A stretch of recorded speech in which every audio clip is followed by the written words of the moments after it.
Қожадан ұстаздарға кеңес. Балаға ұрыспас бұрын себебін нақтылап алыңыз.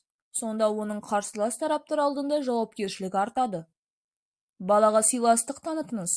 Сонда өзінің құрметтегенін сезінеді. Балалардың арасында сенімді сыйластық, жақсы қарым-қатынас орнатуды көздеңіз. Сонда ешқашан дау орын алмайтынын біліңіз.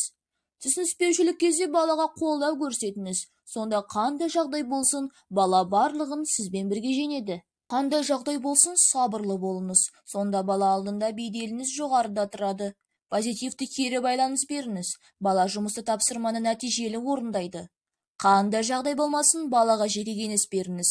Бұл кезде баланың мінезін өзгеруіне себеп боласыз. Іс-шараларға көп тартыңыз. Дұрыс қарым-қатынас жасауды үйренеді.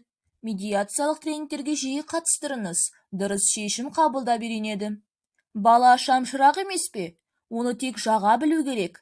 Рахмонов мырза солай демеді емес пе?